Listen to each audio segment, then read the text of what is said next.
여러분 안녕하십니까? 인생의 황혼기를 맞이한 여러분께 오늘 아주 중요한 이야기를 들려드리고자 합니다. 서울 강남구의 한 아파트 단지, 70세의 박영숙 씨는 매일 아침 6시면 어김없이 일어나 운동복으로 갈아입고 아파트 근처 공원으로 향합니다. 20년 전만 해도 이 시간이면 자식들의 아침 식사를 준비하느라 부엌에서 분주했던 그녀였습니다. 하지만 지금은 다릅니다. 자식들은 각자의 가정을 꾸리고 바쁜 일상을 살아가고 있고, 박 씨는 자신만의 건강하고 독립적인 삶을 개척해 나가고 있습니다. 예전엔 자식들이 저를 돌봐줄 거라 생각했어요. 하지만 요즘 세상이 어디 그런가요? 애들도 살기 바쁜데 부담 주고 싶지 않았어요. 그래서 제가 제 인생을 책임지기로 했죠. 박 씨의 이런 생각은 요즘 노년층 사이에서 점점 더 확산되고 있는 새로운 트렌드입니다.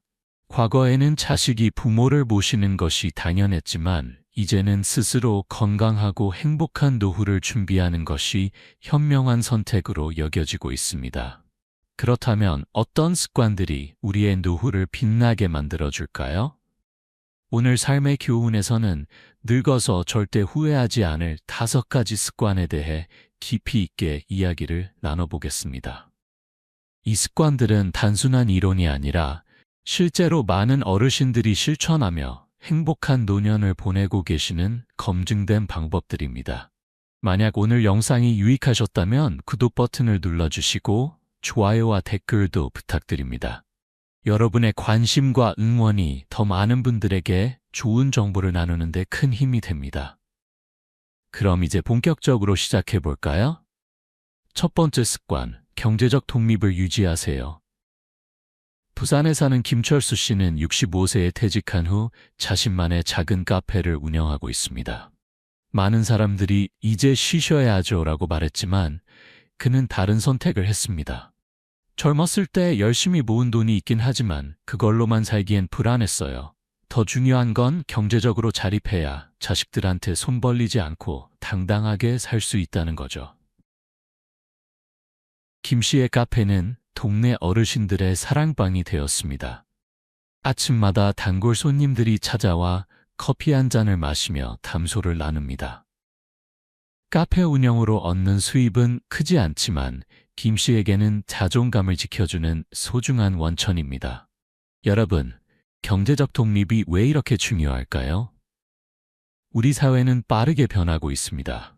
과거처럼 자식들이 부모를 모시고 용돈을 드리는 것이 점점 어려워지고 있습니다. 주택 가격은 천정부지로 치솟고 교육비는 감당하기 힘들 정도로 올랐으며 젊은 세대들은 자신들의 미래를 준비하기도 벅찬 상황입니다. 서울대학교 사회학과 연구팀이 2024년에 발표한 자료에 따르면 30대와 40대 직장인의 83%가 부모님께 정기적인 용돈을 드리는 것에 경제적 부담을 느낀다고 답했습니다. 이는 10년 전보다 30% 이상 증가한 수치입니다. 또한 응답자의 65%는 자신의 노후 준비도 제대로 하지 못하고 있다고 토로했습니다. 이런 상황에서 부모가 자식에 경제적으로 의존한다는 것은 양쪽 모두에게 큰 스트레스가 됩니다. 자식은 부담을 느끼고 부모는 미안함과 무력감을 느낄 수밖에 없습니다. 그렇다면 어떻게 해야 경제적 독립을 유지할 수 있을까요? 먼저 퇴직 전부터 철저한 재정 계획을 세워야 합니다. 국민연금만으로는 부족할 수 있으니 개인연금이나 퇴직연금을 미리 준비하는 것이 중요합니다. 전문가들은 최소한 퇴직 10년 전부터 노후 자금을 본격적으로 모으기 시작하라고 조언합니다. 둘째, 불필요한 지출을 줄이고 검소한 생활 습관을 들여야 합니다. 명품 가방이나 고급 자동차가 노년의 행복을 보장해주지는 않습니다. 오히려 건강하고 안정적인 생활이 진정한 행복의 열쇠입니다. 셋째, 가능하다면 소소한 수입원을 만들어 보세요. 김철수 씨처럼 작은 사업을 시작할 수도 있고 자신의 전문성을 살려 컨설팅이나 강의를 할 수도 있습니다. 요즘은 온라인 플랫폼을 통해 다양한 부업 기회도 많습니다. 인천에 사는 이미영 씨는 68세의 나이에 유튜브 채널을 시작했습니다. 젊은 시절 한복 디자이너로 일했던 경험을 살려 전통 한복과 생활 한복을 소개하는 콘텐츠를 만들고 있습니다. 처음에는 스마트폰 사용도 서툴렀지만 도서관에서 운영하는 무료 강좌를 듣고 손자에게 도움을 받으며 조금씩 배워나갔습니다. 처음엔 구독자가 10명도 안 됐어요. 그런데 꾸준히 하다 보니 지금은 5만 명이 넘었죠. 광고 수익으로 매달 용돈도 생기고 무엇보다 제가 하는 일에 보람을 느낄 수 있어서 좋습니다. 이 씨의 사례는 나이가 들어도 새로운 도전이 가능하다는 것을 보여줍니다. 경제적 독립은 단순히 돈의 문제가 아니라 자존감과 삶의 의미를 지켜주는 중요한 기반입니다. 또한 재정 관리에 있어서 투명성을 유지하는 것도 중요합니다. 자식들과 솔직하게 대화하며 자신의 재정 상태를 공유하고 필요한 경우 함께 계획을 세우는 것이 좋습니다. 이는 나중에 생길 수 있는 오해나 갈등을 예방하는 데도 도움이 됩니다. 여러분, 경제적 독립은 자식에게 짐이 되지 않으면서도 자신의 존엄성을 지킬 수 있는 가장 확실한 방법입니다. 지금부터라도 늦지 않았습니다. 작은 것부터 시작해 보세요. 그것이 바로 후회 없는 노년을 위한 첫걸음입니다. 두 번째 습관, 건강을 최우선으로 관리하세요. 대전에 거주하는 정명희 씨는 73세입니다. 하지만 그녀를 처음 보는 사람들은 대부분 60대 초반으로 생각합니다. 그 비결은 무엇일까요? 바로 30년 넘게 꾸준히 실천해온 건강관리 습관입니다. 젊었을 때는 아프면 병원 가면 된다고 생각했어요. 하지만 50대 중반에 친한 친구가 갑자기 쓰러져서 병원에 실려간 걸 보고 생각이 완전히 바뀌었죠. 그때부터 건강이 곧 재산이라는 걸 깨달았습니다. 정 씨는 매일 아침 1시간씩 근처 공원에서 빠르게 걷기 운동을 합니다. 비가 오는 날에도 예외는 없습니다. 실내 운동 시설을 이용하거나 집에서 스트레칭과 간단 근력 운동을 합니다. 또한 일주일에 3번은 수영장을 찾아 수영을 즐깁니다. 운동을 시작하고 나서 약을 먹는 개수가 확 줄었어요. 예전엔 혈압약, 당뇨약, 콜레스테롤 약 등 하루에 5알씩 먹었는데 지금은 혈압약 하나만 먹습니다. 여러분, 건강의 중요성은 아무리 강조해도 지나치지 않습니다. 건강을 잃으면 모든 것을 잃는다는 말이 있지 않습니까? 특히 나이가 들수록 건강은 삶의 질을 결정하는 가장 중요한 요소가 됩니다. 한국보건사회연구원의 2024년 조사에 따르면 65세 이상 노인의 평균 의료비 지출은 연간 480만 원에 달합니다. 만성질환을 여러 개 가지고 있는 경우 이 금액은 2배 이상 증가합니다. 더 놀라운 사실은 이 비용의 상당 부분이 예방 가능한 질병에서 발생한다는 점입니다. 그렇다면 어떻게 건강을 관리해야 할까요? 첫째, 규칙적인 운동은 필수입니다. 하지만 무리한 운동은 오히려 해가 될 수 있으니 자신의 체력에 맞는 운동을 선택해야 합니다. 걷기, 수영, 자전거 타기, 요가, 태극권 등은 노년층에게 특히 좋은 운동입니다. 중요한 것은 강도가 아니라 꾸준함입니다. 일주일에 최소 150분, 즉 하루 30분씩만 운동해도 건강에 큰 도움이 됩니다. 둘째, 식습관을 개선해야 합니다. 나이가 들면 신진대사가 느려지고 소화 기능이 약해지기 때문에 젊었을 때와 같은 식습관을 유지하면 안 됩니다. 기름진 음식, 짠 음식, 단 음식은 줄이고 신선한 채소와 과일, 통곡물, 양질의 단백질을 충분히 섭취해야 합니다. 광주에 사는 최동욱 씨는 75세의 나이에도 약 하나를 먹지 않고 건강하게 살고 있습니다. 그의 비결은 바로 식단 관리입니다. 아침은 항상 잡곡밥에 된장찌개, 김치, 나물 반찬으로 먹습니다. 점심은 조금 가볍게, 저녁은 더 가볍게 먹죠. 밤 8시 이후에는 절대 음식을 입에 대지 않습니다. 그리고 매일 제철 과일을 먹고 물을 하루에 8잔 이상 마십니다. 최 씨의 냉장고를 열어보면 색색깔의 신선한 채소와 과일로 가득합니다. 가공식품이나 인스턴트 식품은 찾아볼 수 없습니다. 그는 매주 2번씩 전통시장에 가서 직접 장을 보며 계절에 맞는 신선한 식재료를 구입합니다. 셋째, 정기적인 건강검진을 받아야 합니다. 많은 질병은 초기에 발견하면 치료가 가능하지만 늦게 발견하면 치명적일 수 있습니다. 최소한 1년에 한 번은 종합건강검진을 받고 자신의 건강 상태를 정확히 파악해야 합니다. 넷째, 충분한 수면을 취해야 합니다. 나이가 들면 잠이 줄어든다고 하지만 그렇다고 수면이 중요하지 않은 것은 아닙니다. 하루 7시간에서 8시간의 숙면은 면역력을 높이고 치매를 예방하는 데 큰 도움이 됩니다. 늦게 자고 늦게 일어나는 것보다 일찍 자고 일찍 일어나는 습관이 노년 건강에 훨씬 좋습니다. 다섯째, 스트레스 관리도 중요합니다.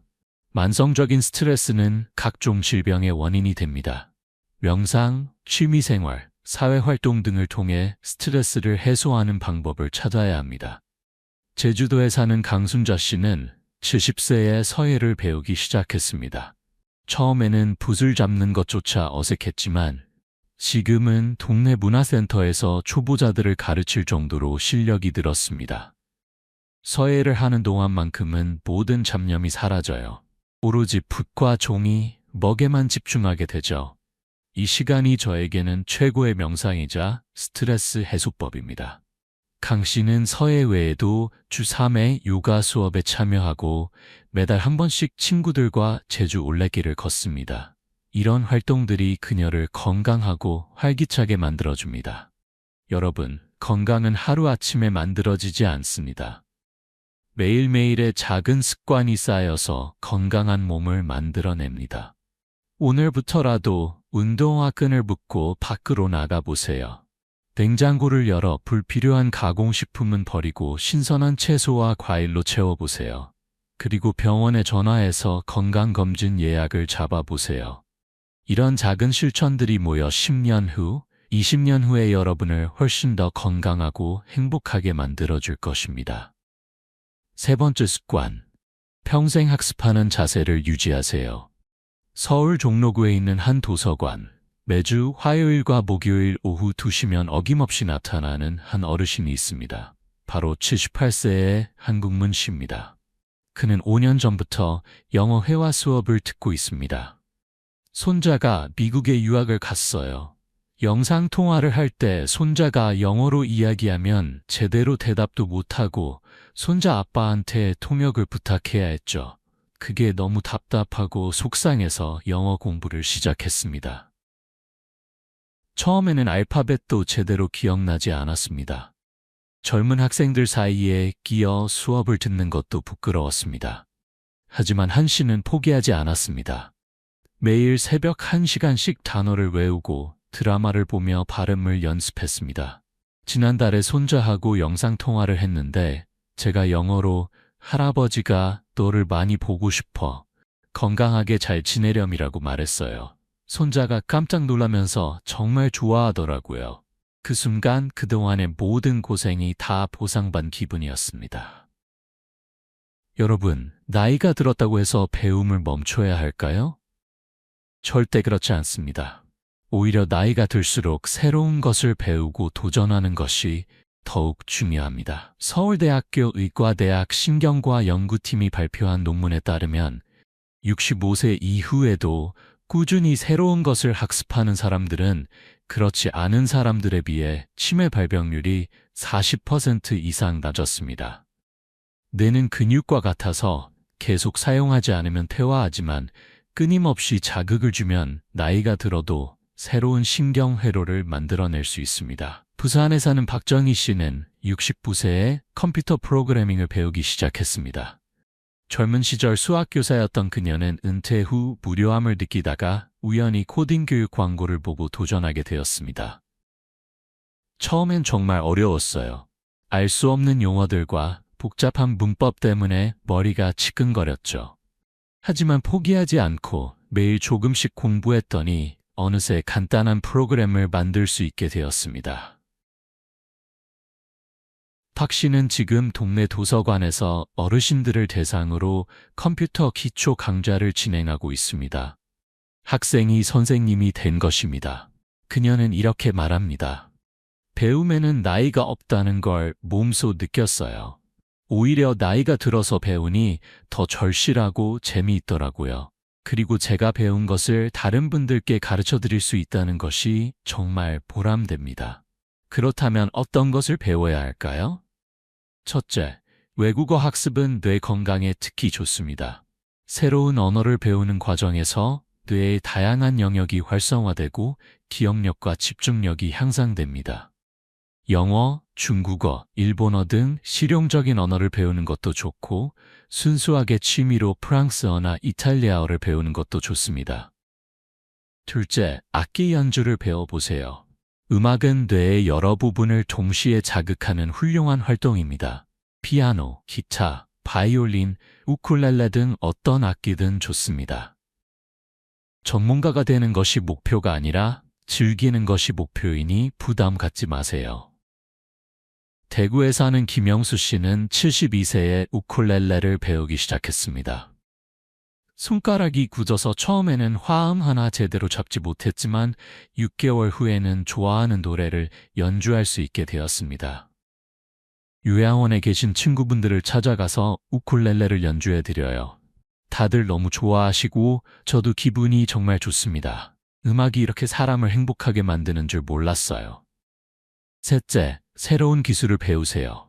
스마트폰 활용법, 컴퓨터 사용법, SNS 사용법 등 디지털 기기를 능숙하게 다루면 세상과 소통하는 창구가 넓어집니다. 손자, 손녀들과도 더 쉽게 연락하고 공감대를 형성할 수 있습니다. 넷째, 예술 활동에 도전해 보세요. 그림 그리기, 서예, 도자기 만들기, 사진 촬영 등은 창의력을 자극하고 정서적 안정을 가져다 줍니다. 작품을 완성했을 때의 성취감은 삶의 활력소가 됩니다. 인천에 사는 이순덕 씨는 66세에 수채화를 배우기 시작했습니다. 평생 숫자와 씨름하는 회계사로 살았던 그녀에게 그림은 완전히 새로운 세계였습니다. 처음엔 붓질 한 번 하는 것도 어색했어요. 하지만 선생님이 틀린 그림은 없다, 자신만의 색깔을 찾아가는 과정이라고 말씀하셔서 용기를 얻었죠. 지금은 매주 야외 스케치를 다니며 자연의 아름다움을 화폭에 담고 있습니다. 이 씨는 작년에 동네 갤러리에서 첫 개인전을 열었습니다. 비록 작은 규모였지만 그녀에게는 인생에서 가장 의미 있는 순간 중 하나였습니다. 다섯째, 독서를 생활화하세요. 책은 가장 저렴하면서도 효과적인 학습 도구입니다. 소설을 읽으면 상상력과 공감 능력이 향상되고 인문학 서적을 읽으면 사고의 폭이 넓어집니다. 건강 관련 서적을 읽으면 자신의 몸을 더 잘 이해하고 관리할 수 있습니다. 여러분, 평생 학습은 단순히 지식을 쌓는 것이 아닙니다. 새로운 것을 배우는 과정에서 우리는 살아있음을 느끼고 성장하는 기쁨을 맛봅니다. 나이는 숫자에 불과합니다. 배우고 싶다는 열정만 있다면 언제든지 시작할 수 있습니다. 오늘부터라도 도서관을 찾아가거나 문화센터의 강좌를 알아보세요.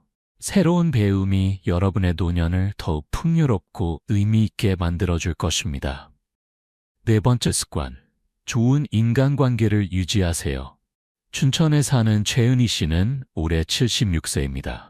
그녀는 매주 수요일이면 어김없이 친구 5명과 만나 점심을 함께합니다. 이 모임은 벌써 20년째 이어지고 있습니다. 우리는 30대 때 아이들이 같은 유치원을 다니면서 알게 된 사이예요. 그때부터 지금까지 우정을 이어오고 있죠. 이 친구들이 없었다면 전 아마 우울증에 걸렸을 거예요. 최 씨는 10년 전 남편을 먼저 떠나보냈습니다. 갑작스러운 이별에 세상이 무너지는 것 같았습니다. 하루하루가 고통이었고 삶의 의미를 찾을 수 없었습니다. 그때 손을 내밀어 준 것이 바로 이 친구들이었습니다. 친구들이 번갈아가며 집으로 찾아왔어요. 함께 밥을 먹고 이야기를 나누고 산책을 하면서 조금씩 마음의 상처가 아물기 시작했습니다. 지금 제가 이렇게 건강하게 살 수 있는 건 모두 친구들 덕분이에요. 여러분, 좋은 인간관계가 건강과 행복에 얼마나 중요한지 아십니까? 하버드 대학교에서 무려 80년 넘게 진행한 성인 발달 연구에 따르면 행복하고 건강한 노년을 결정하는 가장 중요한 요소는 부나 명예가 아니라 바로 좋은 인간관계였습니다. 연구팀은 수백 명의 사람들을 80년 넘게 추적 조사했습니다. 그 결과 가까운 사람들과 좋은 관계를 유지한 사람들은 그렇지 않은 사람들보다 더 행복하고 더 건강하며 심지어 더 오래 살았습니다. 반대로 외로움을 느끼는 사람들은 건강이 빠르게 악화되고 뇌 기능도 더 일찍 쇠퇴했습니다. 그렇다면 어떻게 좋은 인간관계를 유지할 수 있을까요? 첫째, 기존의 인간관계를 소중히 여기세요. 오랜 친구, 형제자매, 친척들과의 관계를 유지하는 것이 중요합니다. 정기적으로 연락하고 만나고 서로의 안부를 묻는 것만으로도 관계는 튼튼해집니다. 수원에 사는 박명자 씨는 매달 마지막 주 일요일이면 형제자매들과 모임을 갖습니다. 5남매가 모두 모여 어머니 집에서 함께 식사를 하고 이야기를 나눕니다. 어렸을 때는 형제들이 귀찮고 부담스럽기도 했어요. 하지만 나이가 들수록 가족의 소중함을 느낍니다. 우리 형제들은 서로의 인생을 함께 겪어온 유일한 사람들이잖아요. 이제는 한 달에 한 번 만나는 이 시간이 제일 기다려집니다. 둘째, 새로운 인간관계를 만드는 것도 중요합니다. 은퇴 후 직장 동료들과의 관계가 자연스럽게 멀어지는 경우가 많습니다. 이때 새로운 친구를 사귀지 않으면 고립될 위험이 있습니다. 동호회, 봉사활동, 종교활동, 문화센터 강좌 등은 새로운 사람들을 만날 수 있는 좋은 기회입니다. 같은 관심사를 가진 사람들과 함께하면 자연스럽게 친밀한 관계가 형성됩니다. 전주에 사는 김동철 씨는 65세에 등산 동호회에 가입했습니다. 매주 토요일 아침이면 동호회 회원들과 함께 산을 오릅니다. 처음에는 체력이 부족해 뒤처지기도 했지만 회원들의 격려와 응원 덕분에 지금은 누구보다 건강하게 산을 오르고 있습니다. 등산을 하면서 정말 좋은 친구들을 많이 사귀었어요. 나이도 직업도 다르지만 산을 사랑한다는 공통점으로 끈끈하게 뭉쳐있죠. 함께 산에 오르며 나누는 대화가 저에게는 최고의 치유입니다. 셋째, 자식들과의 관계도 지혜롭게 유지해야 합니다. 과거처럼 자식들이 부모를 모시고 사는 경우가 줄어들면서 부모와 자식 간의 관계 설정이 더욱 중요해졌습니다. 너무 간섭하지도 너무 무관심하지도 않은 적절한 거리를 유지하는 것이 핵심입니다. 자식들의 삶을 존중하면서도 서로 관심과 애정을 주고받는 균형 잡힌 관계가 이상적입니다. 성남에 사는 이정숙 씨는 자식들과 같은 아파트 단지에 살지만 각자 독립적인 생활을 유지합니다. 일주일에 한두 번 정도 같이 저녁을 먹어요. 하지만 매일 만나지는 않죠. 서로의 생활을 존중하고 필요할 때 도움을 주고받는 관계가 가장 편하고 좋은 것 같아요. 이 씨는 손주들과도 좋은 관계를 유지하고 있습니다. 한 달에 한 번은 손주들을 데리고 박물관이나 공원에 가고 생일이나 명절에는 작은 선물을 준비합니다. 하지만 자녀 교육에는 절대 간섭하지 않습니다. 요즘 육아 방식은 제가 아이들을 키울 때와 많이 달라요. 그래서 저는 조언하지 않습니다. 대신 손주들과 즐거운 시간을 보내는 데 집중하죠. 그게 오히려 관계를 더 좋게 만드는 것 같아요. 넷째, 이웃과도 좋은 관계를 유지하세요. 같은 아파트에 사는 이웃, 동네 상인들과 인사하고 간단한 대화를 나누는 것만으로도 소속감과 안정감을 느낄 수 있습니다. 다섯째, 온라인 커뮤니티도 활용해 보세요. 요즘은 SNS나 온라인 카페를 통해 전국의 비슷한 관심사를 가진 사람들과 교류할 수 있습니다. 직접 만나기 어려운 사람들과도 온라인으로 소통하며 외로움을 달랠 수 있습니다. 여러분, 인간은 사회적 동물입니다. 아무리 재산이 많고 건강하더라도 함께 나눌 사람이 없다면 진정한 행복을 느낄 수 없습니다. 오늘부터라도 오랜만에 연락하지 못한 친구에게 전화를 걸어보세요. 새로운 모임에 가입해보세요. 이웃에게 먼저 다가가 인사해보세요. 이런 작은 실천들이 여러분의 노년을 훨씬 더 따뜻하고 행복하게 만들어줄 것입니다. 5번째 습관, 삶의 목적과 의미를 찾으세요. 경주에 사는 안병호 씨는 80세입니다. 하지만 그는 여전히 매일 아침 6시에 일어나 하루를 시작합니다. 그에게는 해야 할 일이 있기 때문입니다. 저는 지역 아동센터에서 일주일에 3번 아이들에게 한자를 가르칩니다. 또 한 달에 2번은 독거노인 분들께 도시락을 배달하는 봉사를 하죠. 이런 일들이 저를 살아있게 만듭니다. 안 씨는 70세에 아내를 먼저 보냈습니다. 자식들은 모두 서울에서 살고 있어 자주 보기 어렵습니다. 한동안 삶의 의미를 잃고 방황했던 그는 우연히 봉사활동을 시작하면서 새로운 삶의 목적을 찾았습니다. 처음엔 그냥 시간이나 때우자는 생각이었어요. 하지만 봉사를 하면서 제가 누군가에게 필요한 사람이란 걸 느꼈습니다. 아이들이 저를 기다리고 독거노인분들이 저를 반겨주시는 걸 보면 제 존재가 의미 있다는 생각이 들어요. 여러분, 나이가 들어도 삶의 목적과 의미를 가지는 것이 얼마나 중요한지 아십니까? 일본 오키나와는 세계적으로 유명한 장수 지역입니다. 이곳 사람들이 오래 사는 비결 중 하나가 바로 이키가이라는 개념입니다. 이키가이는 삶의 이유, 살아가는 보람을 뜻하는 일본어입니다. 오키나와의 노인들은 대부분 자신만의 이키가이를 가지고 있습니다. 텃밭을 가꾸는 것, 손주를 돌보는 것, 마을 행사를 준비하는 것 등 작은 것이라도 자신이 해야 할 일, 자신을 필요로 하는 일이 있다는 것이 그들을 건강하고 행복하게 만듭니다.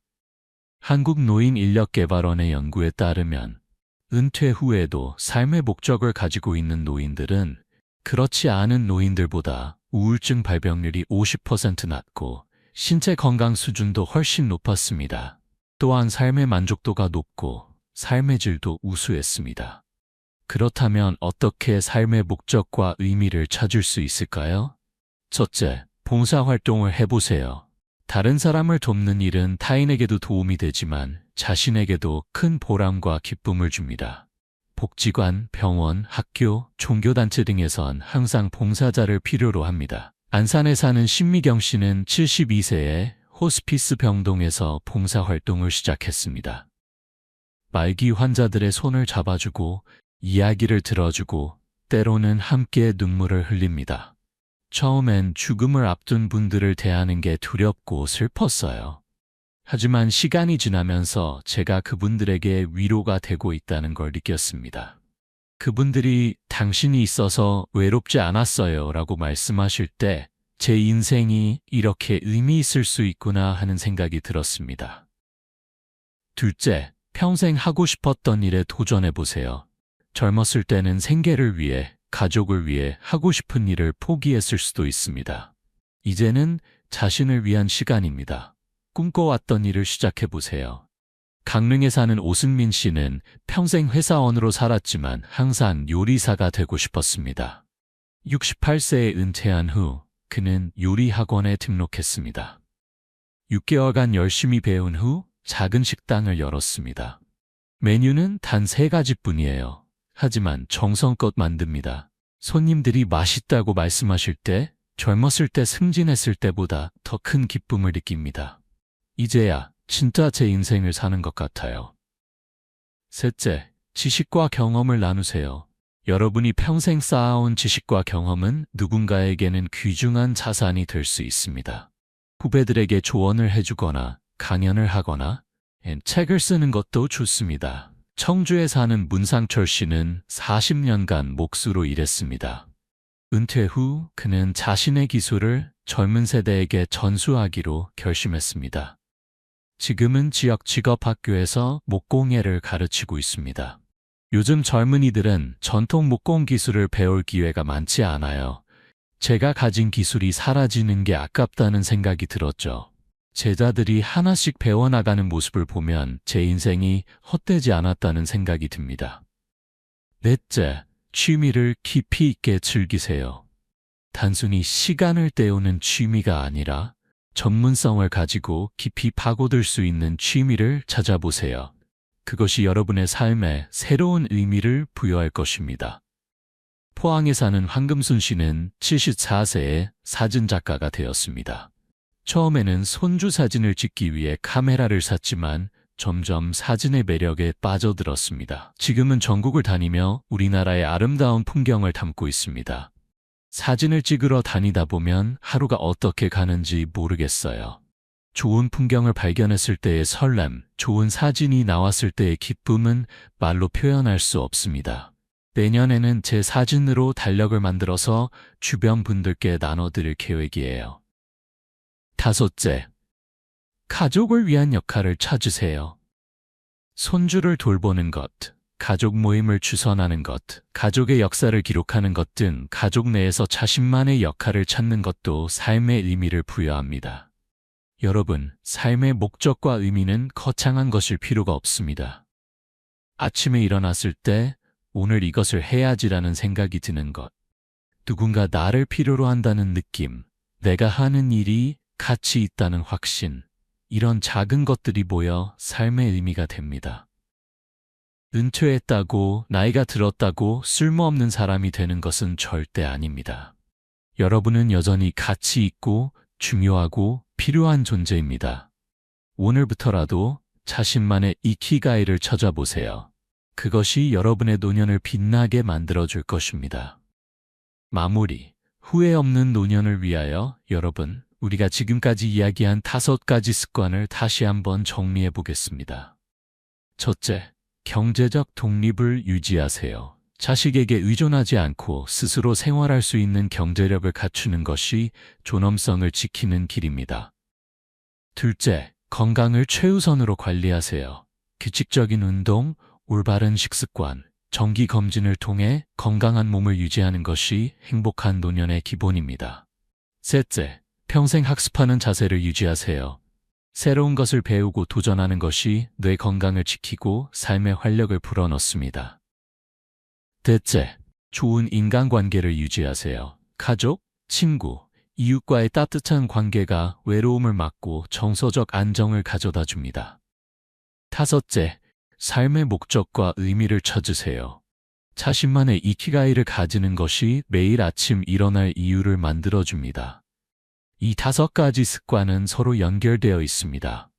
건강해야 새로운 것을 배울 수 있고, 배움을 통해 사람들을 만나고, 좋은 관계 속에서 삶의 의미를 찾을 수 있습니다. 그리고 이 모든 것의 기반에는 경제적 독립이 있습니다. 요즘 현명한 부모들은 더 이상 자식에게 의지하지 않습니다. 자식들이 효도를 하지 않아서가 아니라 자식들에게 부담을 주고 싶지 않기 때문입니다. 그리고 무엇보다 자신의 삶을 스스로 책임지고 싶기 때문입니다. 서울 마포구에 사는 77세의 정혜수 씨는 이렇게 말합니다. 자식들이 저를 사랑하는 건 알아요. 하지만 그 사랑에 기대어 살고 싶지는 않아요. 제 인생은 제가 책임지고 싶습니다. 건강하게, 행복하게, 당당하게 살다가 가는 것, 그게 제 목표예요. 이것이 바로 현대의 현명한 노인상입니다. 자식에게 짐이 되지 않으면서도 자신의 삶을 풍요롭게 가꾸어가는 사람들입니다. 여러분, 아직 늦지 않았습니다. 지금이 50대든 60대든 70대든 심지어 80대라도 오늘부터 시작할 수 있습니다. 작은 것 하나라도 실천해 보세요. 내일 아침 30분 일찍 일어나 동네를 걷는 것부터 시작해 보세요. 냉장고를 열어 건강하지 않은 음식은 버리고 신선한 채소로 채워보세요. 오랜만에 친구에게 전화를 걸어보세요. 도서관에 가서 배우고 싶었던 강좌를 알아보세요. 봉사센터에 전화해서 할 수 있는 일이 무엇인지 물어보세요. 이런 작은 실천들이 쌓이면 1년 후, 5년 후, 10년 후 여러분의 삶은 완전히 달라져 있을 것입니다. 그때 거울을 보며 나는 후회 없이 잘 살았어 라고 자신 있게 말할 수 있을 것입니다. 기억하세요. 나이는 단지 숫자일 뿐입니다. 진짜 늙음은 새로운 것을 배우기를 멈추고 사람들과의 관계를 포기하고 삶의 의미를 찾지 않을 때 시작됩니다. 반대로 계속 배우고 사랑하고 도전하고 의미를 찾는 한 여러분은 결코 늙지 않을 것입니다. 마지막으로 이 영상이 조금이라도 도움이 되셨다면 삶의 교훈 채널을 구독해주세요. 여러분의 관심과 응원이 더 많은 분들에게 건강하고 행복한 노년을 위한 지혜를 나누는데 큰 힘이 됩니다. 좋아요와 댓글도 남겨주시면 여러분의 생각을 듣고 함께 이야기 나누는 기회가 될 것입니다. 그럼 앞으로도 건강하고 행복한 나날 보내시길 바랍니다. 여러분의 노년이 후회 없이 빛나기를 진심으로 응원합니다. 다음 영상에서 다시 뵙겠습니다. 감사합니다.